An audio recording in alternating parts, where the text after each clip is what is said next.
Hello दोस्तों, आप लोगों का फिर से एक बार स्वागत है वाईफाई क्लासरूम CGPSC में। आज का टॉपिक है हमारा जनजातियों का नृत्य। ध्यान दीजिएगा, इससे भी क्वेश्चन आते हैं एग्ज़ाम में, इसलिए आज का टॉपिक है जनजातियों का नृत्य। तो आप लोग ध्यान से देखिएगा वीडियो को, और जो भी इस चैनल में नया है कृपया करके सब्सक्राइब कर दीजिए, साथ में बेल आइकन को दबा दीजिए ताकि जो भी नए वीडियो का नोटिफिकेशन आप तक जल्द से जल्द पहुँच जाए। तो हम लोग देखते हैं जनजातियों का नृत्य। तो इसमें हम लोग सर्वप्रथम देखेंगे मुड़िया, या जिसको बोला जाता है मुड़िया या मुरिया जनजाति के बारे में हम लोग देखते हैं, उसके नृत्य के बारे में हम लोग देखते हैं। तो जो मुड़िया जनजाति के हैं ये 8 नृत्य करते हैं, ध्यान दीजिएगा, जिसमें पहला नृत्य है मांदरी नृत्य। ये जो नृत्य है मांदरी नृत्य, ये क्या है कि घोटुल जो है, घोटुल के चारों ओर घूम घूम कर इस नृत्य को किया जाता है। अगर आप लोगों ने पुरानी वीडियो नहीं देखी है जो इन लोग के युवागिरी के बारे में, जनजातियों का युवागिरी है, उससे संबंधित वीडियो, तो आप लोग जाकर देख सकते हैं। डिस्क्रिप्शन में मैं लिंक दे दूंगा, या फिर जो ऊपर आई बटन लिंक शो हो रहा है उसमें जाकर आप लोग उसको देख लीजिएगा।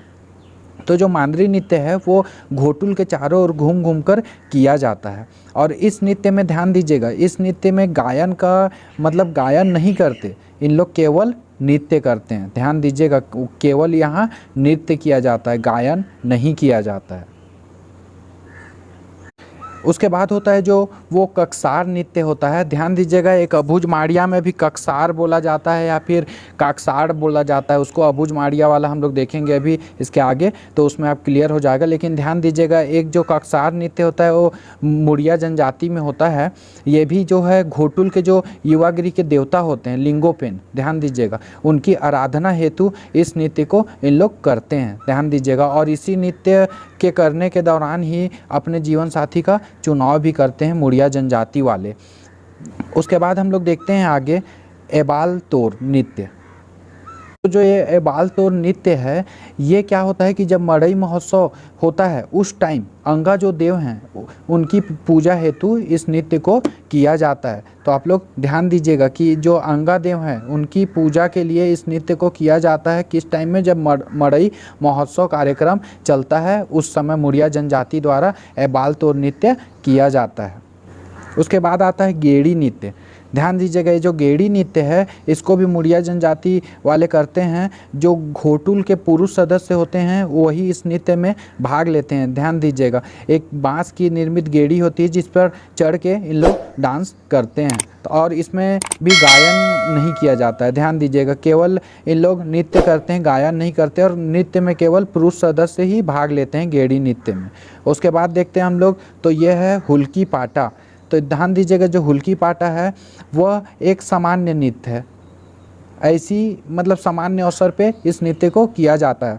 लेकिन इसके बाद जो है घोटुल पाटा, ये जो घोटुल पाटा नृत्य है वो मुड़िया जनजाति द्वारा मृत्यु के अवसर पे किया जाता है। ध्यान दीजिएगा, अगर किसी की मृत्यु हो जाती है इन लोगों में तो घोटुल पाटा नृत्य किया जाता है। उसी तरीके से उसके आगे आता है माओ पाटा। तो जो माओ पाटा है ये भी मुड़िया जनजाति द्वारा किया जाता है। और ये कब किया जाता है? शिकार के दौरान। ध्यान दीजिएगा, जो घोटुल पाटा है वो जो मृत्यु हो जाती है अगर किसी की, उस अवसर पे किया जाता है। और जो माओ पाटा है वो शिकार के समय इस नृत्य को किया जाता है, जो माओ पाटा है, ध्यान दीजिएगा। और उसके बाद हम लोग चलते हैं जो बहुत ही इम्पॉर्टेंट है, ध्यान दीजिएगा, बहुत ही इम्पॉर्टेंट, गौर सिंह नृत्य है, या फिर इसी को गौर नृत्य भी बोला जाता है, या फिर इसी को बैसन हॉर्न नृत्य कहा जाता है। ध्यान दीजिएगा, ये नृत्य बहुत ही इम्पॉर्टेंट है, मुड़िया जनजाति द्वारा किया जाता है। और जो वेरियर एल्विन जो लेखक थे, ध्यान दीजिएगा, उन्होंने इस नृत्य के ऊपर किताब भी लिखी थी, द गौर करके। ध्यान दीजिएगा, जो वेरियर एल्विन थे वो द गौर पुस्तक इनके ऊपर लिखे हुए हैं। अगर आप लोगों ने पुस्तक से संबंधित वीडियो नहीं देखा है तो वो भी जाकर आप लोग लेखक और पुस्तक से संबंधित वीडियो देख सकते हैं, मैं डिस्क्रिप्शन में लिंक दे दूँगा। तो ध्यान दीजिएगा, ये भी मुड़िया जनजाति द्वारा किया जाता है सींग लगाकर। ध्यान दीजिएगा, सींग के आकृति की टोपी की तरह होती है और फिर उसी को लगा के इसमें डांस किया जाता है। तो ये था मुड़िया जनजाति, या जिसको कहा जाता है मुरिया। ध्यान दीजिएगा, ये जो 8 नृत्य है वो मुड़िया या मुरिया जनजाति द्वारा किया जाता है। अब इसके आगे हम लोग चलते हैं, देखते हैं बैगा। ध्यान दीजिएगा, बैगा।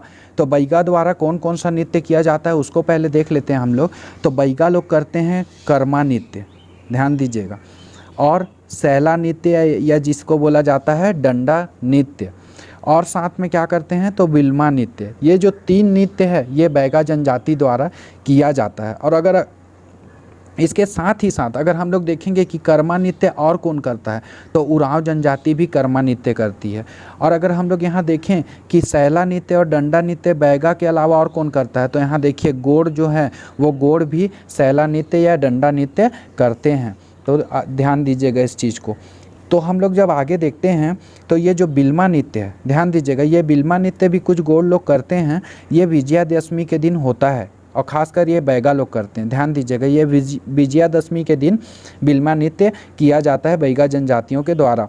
और जो सैला नृत्य है या जिसको डंडा नृत्य भी कहा जाता है या फिर सैला रीना नृत्य भी कहा जाता है, तो ये जो जनजाति है ये गोड़ बैगा और जो प्रधान है, प्रधान लोग आगे देखिएगा लिंगो पाटा भी करते हैं, लिंगो पाटा नृत्य वो आगे हम लोग देखेंगे। तो यहाँ पे जो बैगा और गोड़ जनजाति है सैला नृत्य और डंडा नृत्य करते हैं। सैला बोलिए या फिर डंडा नृत्य बोलिए। तो ये धान की कटाई के पश्चात किया जाता है। ध्यान दीजिएगा कि दीपावली के समय इसको किया जाता है, धान की कटाई के समय।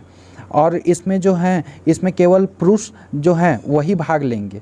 ध्यान दीजिएगा, जो पुरुष रहेंगे वही केवल इसमें भाग लेंगे। और डांडिया का एक रूप है, मतलब एक तरीके से डंडा से खेला जाता है डांडिया की तरह ही, तो इसे डांडिया नृत्य भी कहा जाता है सरगुजा क्षेत्र में। तो इसी तरीके से हम लोग जब देखते हैं कि उरांव जनजाति द्वारा भी कर्मा नृत्य किया जाता है, ध्यान दीजिएगा, और बैगा द्वारा भी कर्मा नृत्य किया जाता है। जनजातियों में अगर सर्वाधिक लोकप्रिय नृत्य की बात करें हम लोग तो ये कर्मा नृत्य ही है। ध्यान दीजिएगा, ये जो कर्मा नृत्य है ये ही सबसे लोकप्रिय नृत्य है।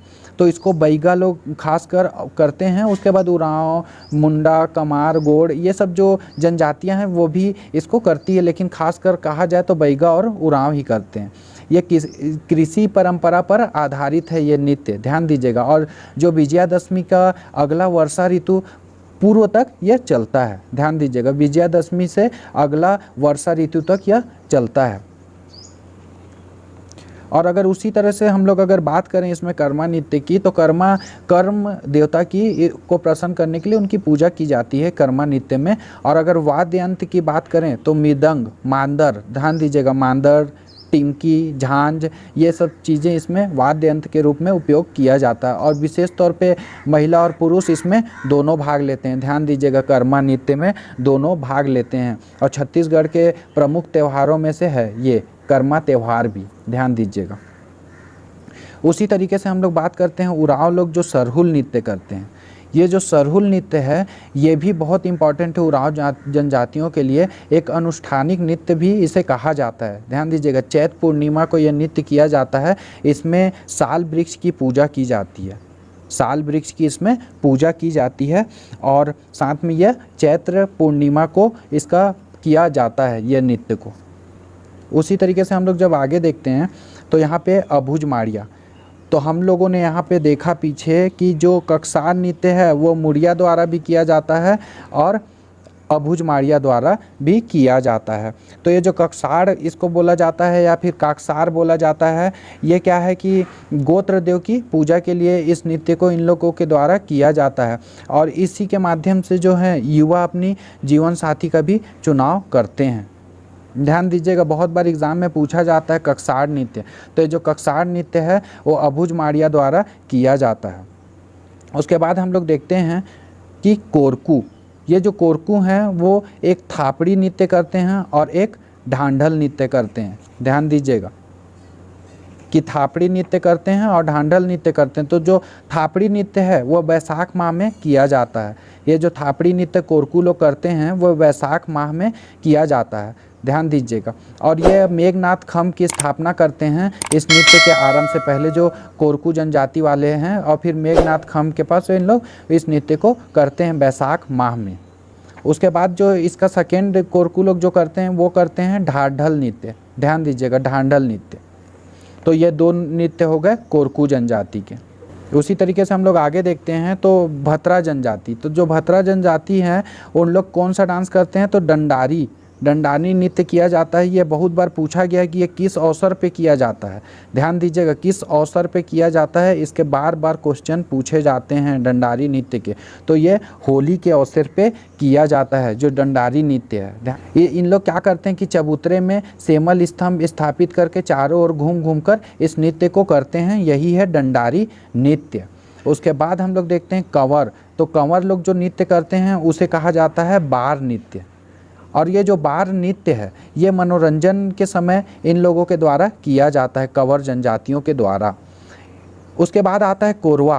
कोरवा जो जनजाति हैं उन लोग जो पहाड़ी कोरवा बोलिए या कोरवा बोलिए, इन लोग क्या है कि दमनच नृत्य करते हैं। ये जो दमनच नृत्य है वो विवाह के अवसर पे किया जाता है, ध्यान दीजिएगा। लेकिन ये जो छत्तीसगढ़ के समस्त जो लोक नृत्य हैं इसमें सबसे जो भयानक बोला जाता है, ध्यान दीजिएगा, सबसे भयानक, तो वो सबसे भयानक नृत्य कौन सा है, तो दमनच नृत्य को कहा जाता है सबसे भयानक नृत्य, जो कि पहाड़ी कोरवा या फिर कोरवा द्वारा किया जाता है। उसके बाद हम लोग आगे देखते हैं धुरुआ। तो ये धुरुआ जो जनजाति है उसके द्वारा परब नृत्य किया जाता है। और ये जो परब नृत्य होता है, धुरुआ बोलिए या फिर परजा जनजाति बोलिए, दोनों सेम ही हैं, इनके द्वारा परब नृत्य किया जाता है जिसे सैन्य नृत्य कहा जाता है। ध्यान दीजिएगा, सैन्य नृत्य के स्वरूप में किया जाता है, इसीलिए इसे सैन्य नृत्य भी कहा जाता है, सैन्य नृत्य कहा जाता है। उसके बाद आता है दोरला। तो ये जो दोरला जनजाति है वो पैडुल नृत्य करता है। अब ये पैडुल नृत्य होता है विवाह के अवसर पे इन लोगों के द्वारा किया जाता है। उसके बाद आता है भारिया। ये जो भारिया जनजाति है, भारिया जनजाति भड़म नृत्य करता है। और ये जो भड़म नृत्य है, ध्यान दीजिएगा, इसकी एक खास बात है कि ये सबसे लंबा समय तक चलने वाला, सबसे लंबा समय तक चलने वाला नृत्य भड़म नृत्य ही है। ध्यान दीजिएगा इस चीज़ को कि ये जो भड़म नृत्य है ये भारिया द्वारा किया जाता है और ये सबसे लंबे समय तक चलने वाला नृत्य इसे माना जाता है। ध्यान दीजिएगा, सबसे लंबे समय तक ये नृत्य चलता है, भड़म नृत्य। उसके बाद हम लोग यहाँ पास देखते हैं प्रधान। ये जो प्रधान है, प्रधान करते हैं लिंगो पाटा नृत्य। ध्यान दीजिएगा, हुल्की पाटा हम लोगों ने देखा, घोटुल पाटा भी देखा और माओ पाटा देखा, मुड़िया जनजाति द्वारा किया जाता है। और ये जो लिंगो पाटा है, ये जो लिंगो पाटा है वो किया जाता है प्रधान के द्वारा।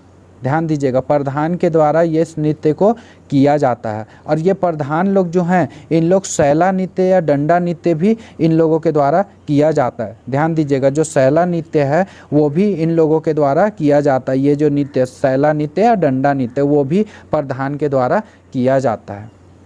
तो इसी तरीके से जनजातियों का ये नृत्य वाला टॉपिक ख़त्म होता है।